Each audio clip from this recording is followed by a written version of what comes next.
run deep and the 50-yard passes, 3 of them. Yeah. You know, the plan was to be aggressive today. We wanted to be. We really liked our matchups on the perimeter, and I think as much as anything, we loved how we had an opportunity to protect Dylan and let him sit in there and give us a chance to pitch and catch. So proud of our guys for making those plays down the field. Jeff, how hard is this kind of game plan? Yeah, you know, have talked a little bit about that, but the luxury is that, you know, Jackson being the backup, you can go play ball with him too. So playing it and going about it, there wasn't a ton of strain. Dylan having all the experience, we felt like when he got cleared, he'd be in a really good spot, you know, mentally being able to stay tuned in but not be cut loose to practice as much as he obviously wanted to, and it worked out. Jeff, you talk about those big passes coming right out of the gate with the 15-yarder. How important was that? It was good. We needed to start fast. We wanted to get the crowd involved, obviously, and let our guys go feel good early and create some momentum.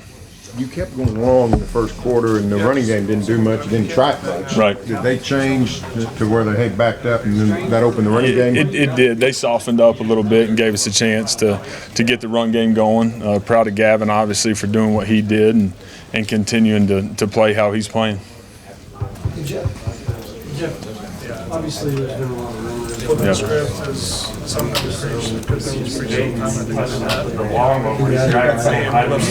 be Yeah, to me, there's a time and a place for all of it. You know, had great focus on today, finishing the regular season here at home today, and hopefully the chips fall in our favor, and we get to go play next weekend. You know, so we'll see about that, but that's about it.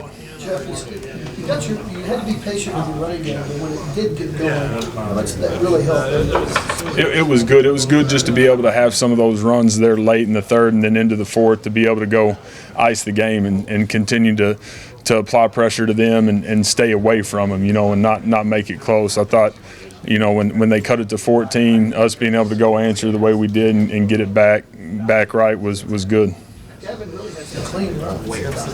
Yeah, I thought our guys up front did a nice job of hatting the right people and finishing and straining, and I felt like the guys played really, really hard, played tough. Can you go through the decision to go for it on 4th down, 4th and inches? Why'd you do it? Why'd you do that play?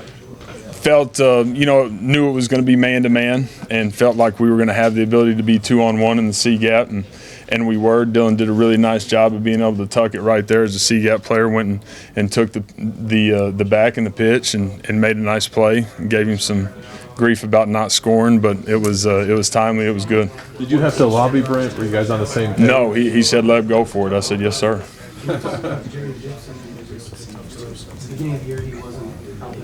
Yeah.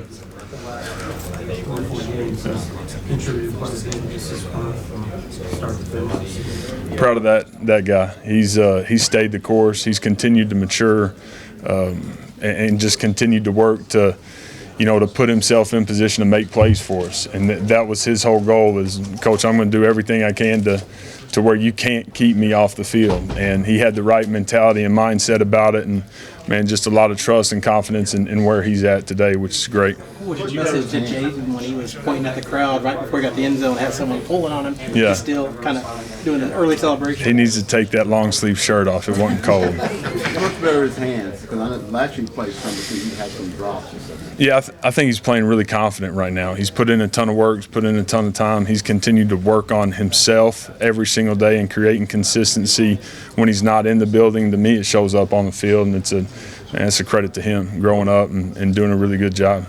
My bad. What has Dylan meant to you, and what did you say to him after the game? He means the world to me. You know, it's pretty uncommon, for us to be in the situation that we're in, getting to do it with, people we love every single day, and just proud of him. How important is Dylan's running ability to run the ball to the offense? How big is that to the offense? And you kind of alluded to it, but was the plan just to run him no matter what, as long as he's playing today? Yeah, we wanted to make sure that we were able to stay on schedule and him give us the opportunity to make some plays with his feet. He did that. He did a really good job of sliding and not taking unnecessary shots. He hadn't done that all year, but I thought he did a really good job of it today and staying out of harm's way. Is there any part of interview that says, "Hey, let's call the NCAA and see what they say about another year for Dylan"? You know, he's actually got another year. He does. So that's something that we'll talk through, and I'm sure he'll address, and we'll see where we're at moving forward. Yeah. How big?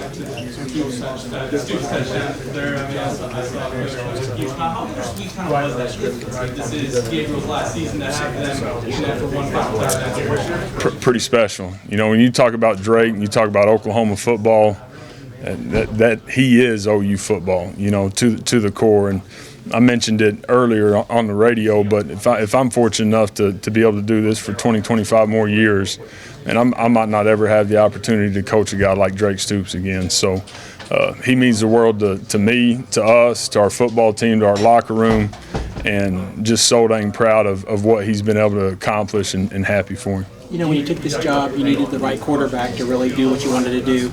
Everything probably couldn't come better fit after 2 years, seeing what Dylan, how he brought this program around. Did you think this was exactly the journey it was going to be to get to this point? No, I don't think that I thought that there was going to be some of the lows that we went through. You know, I think that's probably obvious, but I did know that we had a guy that was going to be incredibly true to himself, that was going to work as hard or harder than anybody in America to dominate his job, and he's done that, and he's put us in position to win football games, and just again could not be more proud to be his coach.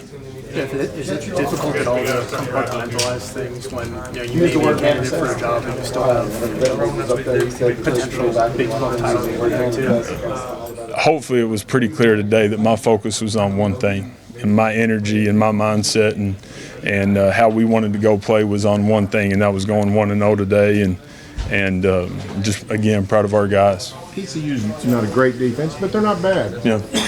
62 offensive points. Is this the best your offense, you think, in 2 years? Is this the best game you guys had? You know, I thought we did a really nice job of explosive plays, and our guys competed really well. We've played really clean at times this year and given us a chance to score a bunch of points and be dominant.